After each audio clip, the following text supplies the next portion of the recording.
Everyone, welcome back to On Purpose. Today is about how to reprogram your mind before 8 a.m. I want to share with you the most practical, science-backed morning routine that I could find, and I actually tried myself. Here's something nobody tells you about your morning. The first 60 to 90 minutes after you open your eyes is, neurologically speaking, the most programmable window of your entire day. Your brain is literally in a different state. It's transitioning out of theta and alpha brainwave patterns, the same frequencies used in hypnotherapy, into the waking beta state you'll spend the rest of your day in. And what do most of us do with that window? We hand it over. We pick up our phone, we scroll through someone else's priorities, someone else's outrage, someone else's curated highlight reel, and we wonder why we feel behind before the day has even started. Today, I want to share the most practical, simple, genuinely achievable morning routine I've found, one that I tried myself, one built entirely on neuroscience and peer-reviewed research. And I promise you, there's no ice baths at 4 a.m., no 2-hour rituals that require monastic training, just 6 small, surprising, science-backed steps that take about 45 minutes total, and that anyone, night owls included, can start tomorrow. And here's what I love about each one. There's a clear reason why it works at a biological level. When you understand the mechanism, you're not relying on motivation. You're working with your brain, not against it. Let's get into it. I know mornings are something we all struggle with, and I want to be honest, I've struggled with them as well. It's not easy for me to wake up energized and early. Sometimes I want to stay in bed. Sometimes I want to scroll too and end up doing that as well. And so I've worked really hard on developing some of these habits that have changed the way I feel. I want you to go through your day feeling ready, energized, and prepared. And I've found that when we do certain things, we actually end up doing the opposite. So let's start with the most controversial thing I'm going to say today. Hitting the snooze button is one of the worst things you can do for your brain in the morning. Here's why.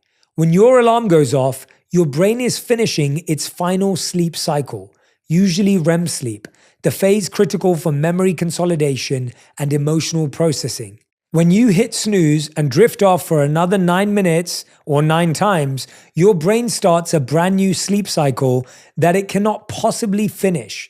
You're essentially fragmenting your sleep into useless chunks.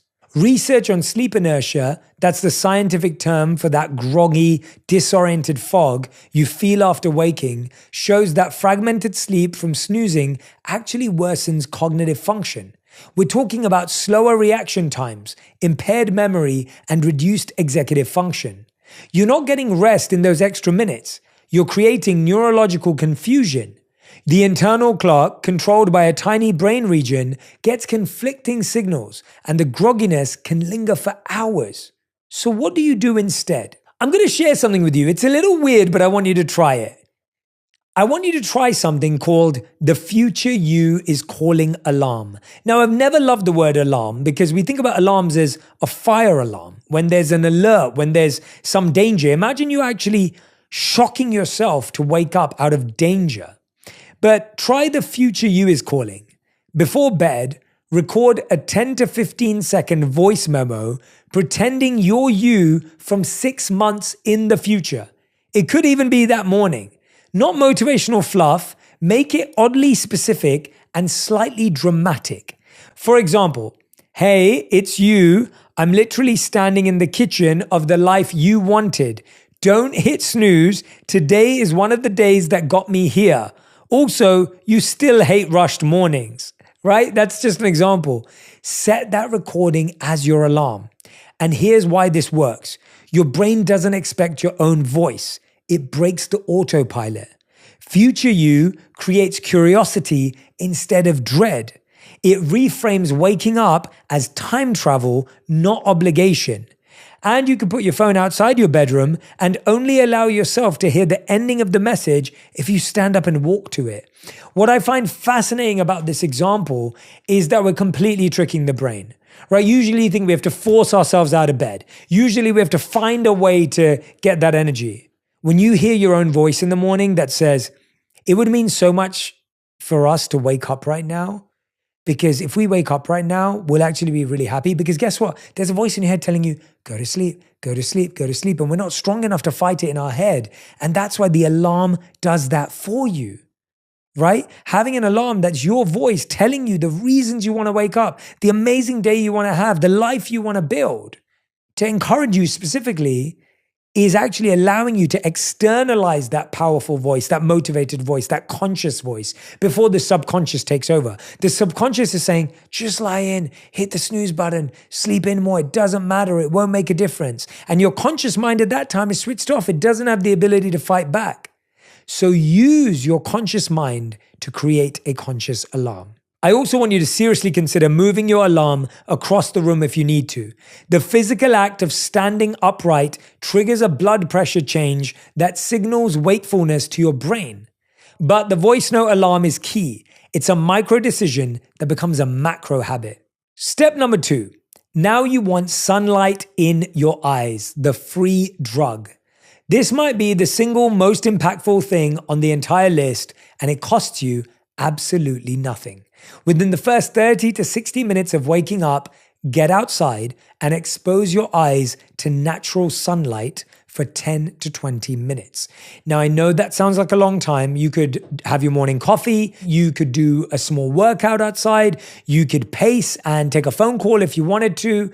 Not through a window, ideally, not through sunglasses. Outside with the light hitting your retinas. Here's the science, and it's genuinely fascinating. Your eyes contain specialized cells called intrinsically photosensitive retinal ganglion cells, or IPRGCs, if that makes it any easier, that have almost nothing to do with vision. Their job is to detect ambient light and send timing signals directly to the part of the brain that's the master clock I mentioned earlier. That signal does several things simultaneously. First, it triggers a healthy pulse of cortisol. Now, before you panic, cortisol gets a bad reputation as the stress hormone. But the morning cortisol awakening response is not the same thing as chronic stress cortisol. Research published in multiple peer-reviewed journals shows that this natural morning surge, which peaks about 30 to 45 minutes after waking, promotes alertness, supports immune function, and sets the emotional baseline for your entire day.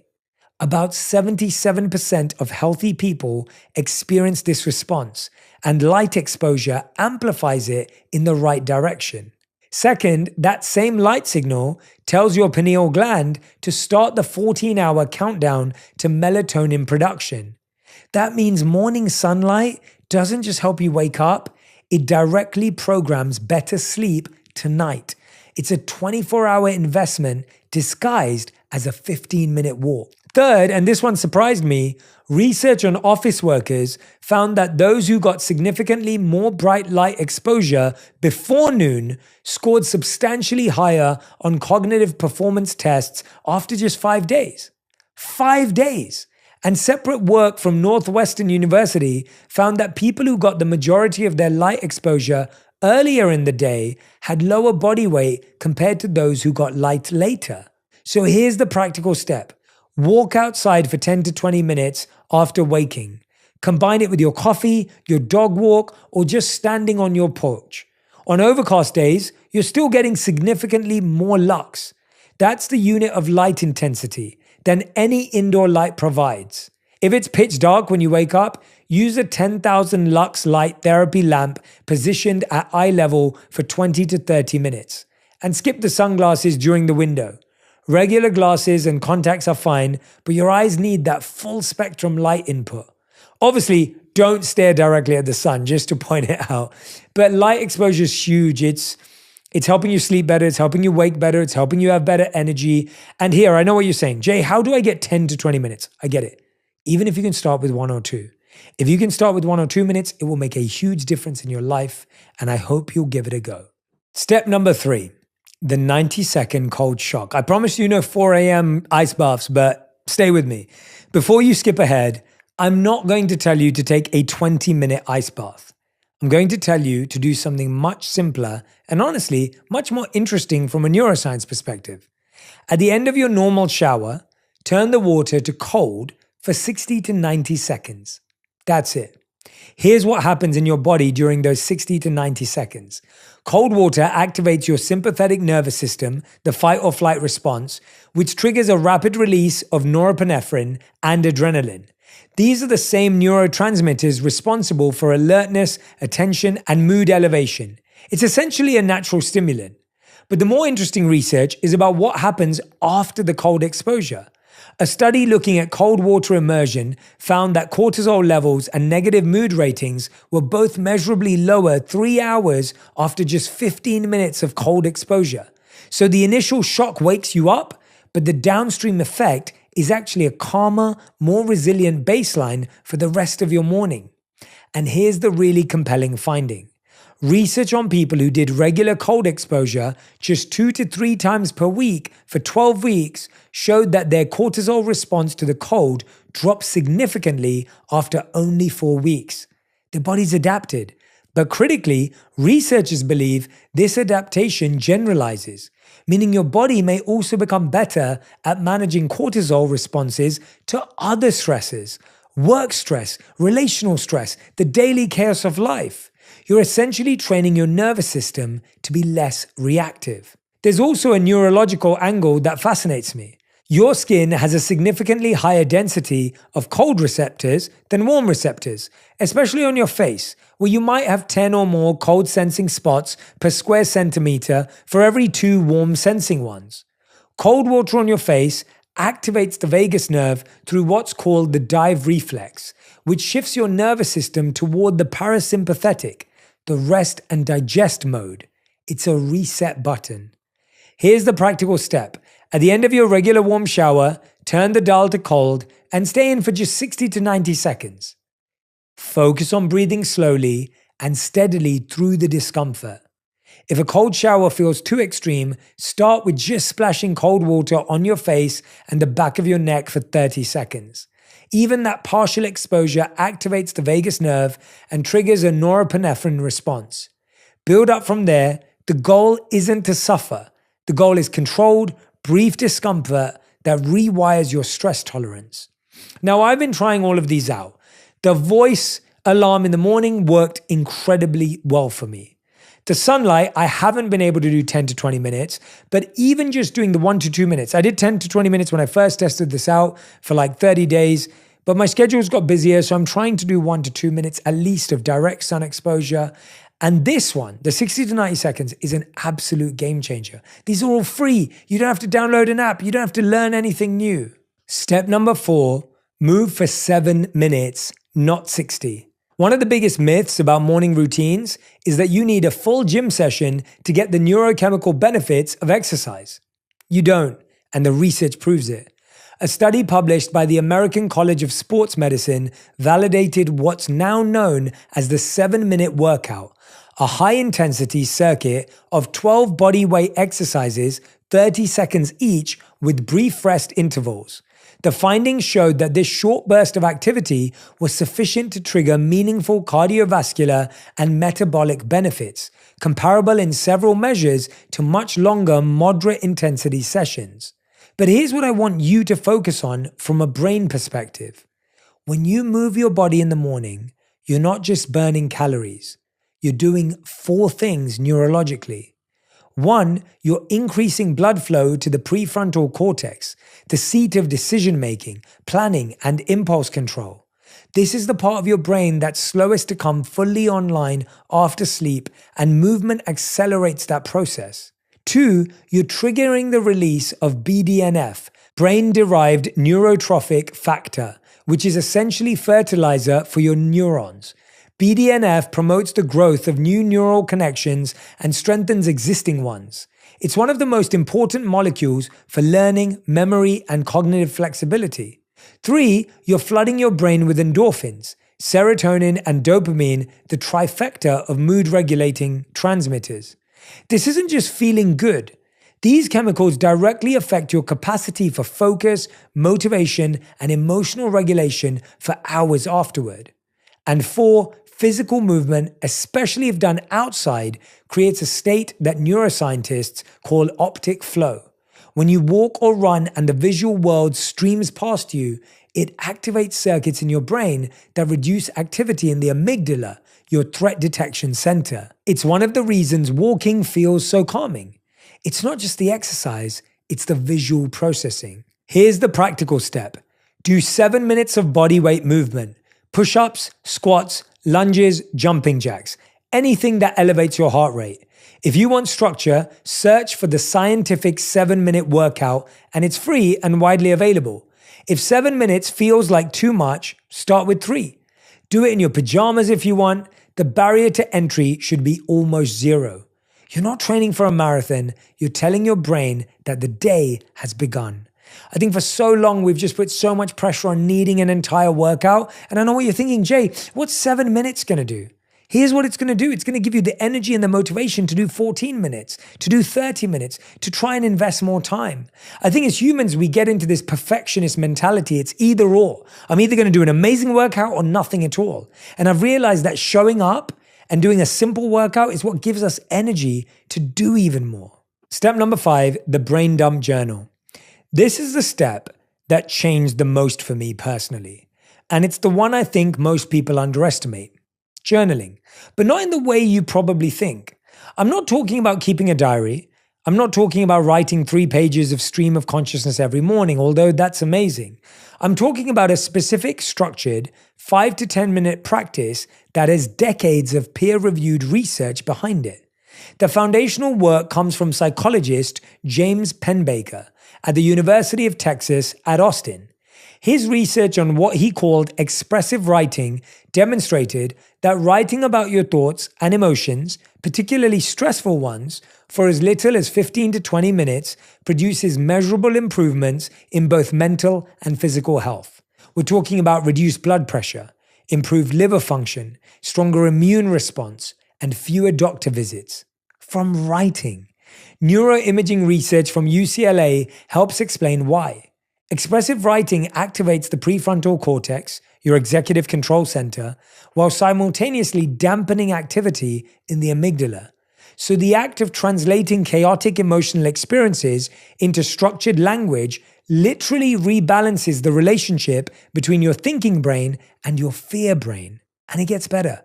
Research has shown that regular journaling practice can reduce cortisol levels by up to 23% in consistent practitioners. A study on people with major depressive disorder found significant improvements in depression scores after just 5 days of expressive writing. And a meta-analysis of 20 randomized control trials confirmed that journaling is an effective adjunct intervention for anxiety and PTSD. Here's what I also find fascinating. A study published in the journal Mindfulness found that people who practice mindful journaling for just 10 minutes each morning showed greater self-control and were less likely to abandon their other habits throughout the day. So journaling doesn't just help you process emotions, it strengthens the neural infrastructure for discipline itself. And I know what you're thinking, Jay, what do I write about? Maybe I won't have anything to say. Maybe I'll get lost or stuck. I found that even just trying to remember my dreams was an incredible place to start. I remember just writing about how I felt in the morning, whether I was tired, upset, worried about something was just useful. It didn't have to be perfect. It didn't have to be something that I'd have to hand in for an exam and it's weird, isn't it? How we've all programmed ourselves to think like when you're writing, it's like it's a test, it's an exam, it's going to be amazing. No one's ever going to read this. It's for you. Here's the practical step. Every morning, spend 5 to 10 minutes writing by hand. And yes, by hand matters because handwriting engages different motor and cognitive circuits than typing. Answer 3 simple prompts. 1. What am I genuinely grateful for today? Gratitude journaling has its own body of evidence for boosting positive effect and counteracting depressive thought patterns. 2. What's the single most important thing I need to accomplish today? This forces prioritization and activates your prefrontal cortex for planning. And 3, what's one thought or worry I need to get out of my head? This is the expressive writing piece. You're externalizing intrusive thoughts so they stop consuming working memory. You're literally freeing up cognitive bandwidth. 3 questions, 5 minutes, the reset says it works. Step 6, delay the scroll. Protect your first hour. This last step might be the simplest to understand and the hardest to actually do. And it might also be the most important. Do not check your phone, no email, no social media, no news for the first 60 minutes after waking up. Here's why this matters so much from a neuroscience perspective. Remember that I mentioned your brain is in a highly programmable state in the first hour after waking? The transition from sleep to full wakefulness involves a shift from theta and alpha brainwaves to beta. During that transition, your brain is exceptionally receptive to external input. It's forming the emotional and cognitive framework for the entire day. When you immediately check your phone, you're doing something very specific to your neurochemistry. Every notification, every email, every social media post triggers microdoses of dopamine, the neurotransmitter associated with reward-seeking behavior. But it's not the satisfied, content dopamine of accomplishment. It's the restless, craving dopamine of novelty seeking. You're training your brain in its most impressionable window to be reactive rather than intentional. Research has shown that checking email and social media first thing in the morning increases stress levels and fragments attention, reducing your ability to enter deep, focused work later. You're essentially letting other people's agendas, their emails, their posts, their news cycles, set the emotional tone of your day before you've had a chance to set your own. And there's a compounding effect. Neuroscientist Andrew Huberman has talked extensively about the importance of staying within your own mental frame during the first hours of the day. When you pick up your phone, you're stepping out of your frame and into everyone else's. The cognitive cost of switching back is real. It's called attention residue, and research shows it can impair your focus for the next task even after you've put the phone down. There's also a lesser-known benefit to delaying caffeine, which pairs well with this step. If you drink coffee too early, you interfere with that natural clearance process and you're more likely to crash later.